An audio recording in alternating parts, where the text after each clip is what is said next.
السلام علیکم رحمۃ اللہ وبرکاتہ۔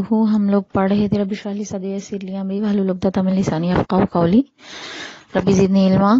ہم لوگ پڑھ رہے تھے شہاب نامہ کا آخری باب، چھوٹا منہ بڑی بات، ریٹن بائی قدرت اللہ شہاب۔ یہ شہاب صاحب کے پکچر ہے، بائیں طرف داڑھی میں ہے۔ اور ہم لوگ کہاں تک پہنچے تھے؟ ہم لوگ پہنچے تھے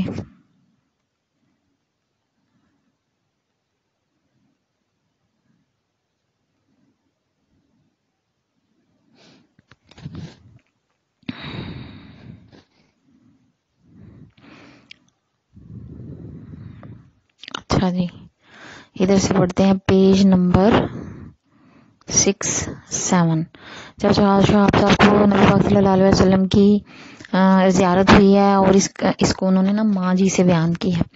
وہ کہتے ہیں کہ جب یہ واقعہ رونما ہوا ہے تو اس واقعے کو رونما ہوئے 55 برس گزر چکے ہیں، اور جو حال میں نے مشکل اور مشقت برداشت کی تھی، اس کے بجائے میں نے نہایت آرام اور آسائش کے ساتھ اپنی زندگی کا یہ وقت گزارا، اور شاید یہی وجہ ہے یہ آرام اور میرا آسائش، یہ نشاط اور انبساط جس کے ساتھ میری زندگی جو ہے وہ گزرتی رہی، کہ میری رسائی نبی پاک صلی اللہ علیہ وسلم جس چٹائی پہ جو ہے وہ جلوہ فروز تھے اس کے کونے تک نہ ہو سکی۔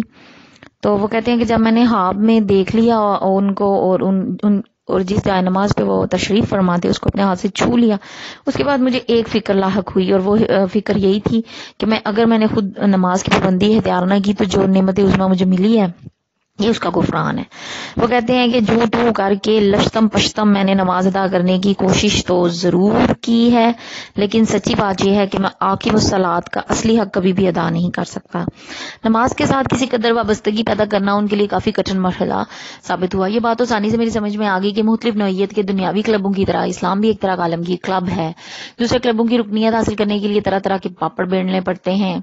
جو شخص کسی سماجی کلب کا ممبر منتخب ہونے میں کامیاب ہو جائے تو اسے اس کلب کے تمام قواعد و ضوابط پر سختی سے عمل کرنا پڑتا ہے، پھر اس کو ماہانہ بل دینا پڑتا ہے، سالانہ طور پہ چندہ ادا کرنا پڑتا ہے، اور اپنے اعمال اور کردار کو کلب کی روایات کے ساتھ شعوری طور پر ہم آہنگ رکھنا پڑتا ہے۔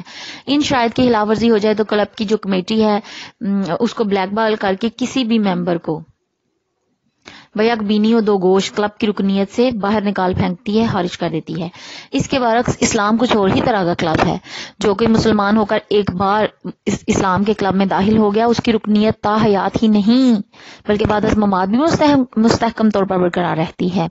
کلب کے قوانین کے مطابق وہ نماز پڑھے یا نہ پڑھے، سالانہ چندہ ادا کرے یا نہ کرے، یا دوسری شرائط پر وہ پورا اترے یا نہ اترے، یہ اس کے ذاتی افعال ہوتے ہیں جن کا معاملہ فقط اس کے اور اس کے خالق کے درمیان رہتا ہے۔ کسی دوسرے شخص کو یہ اختیار حاصل نہیں کہ وہ ان کمزوریوں، خامیوں اور بد نظمیوں کی بنا پر کسی بھی ممبر کو اسلام کے کلب سے خارج کر سکے۔ وہ کہتے ہیں کہ اس کے علاوہ نماز کی ایک اور دل نواز صفت بھی میرے ذہن میں پوری طرح سما گئی۔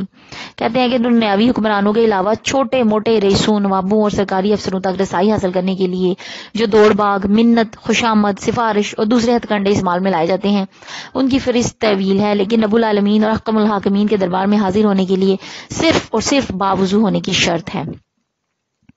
اس کے علاوہ نماز کی نیت باندھنے میں نہ کسی پیر فقیر سے اجازت حاصل کرنے کی ضرورت ہے، نہ کسی حکومت کے قانون کی پابندی لازمی ہے، نہ کسی دفتر سے پرمٹ بنوانا پڑتا ہے۔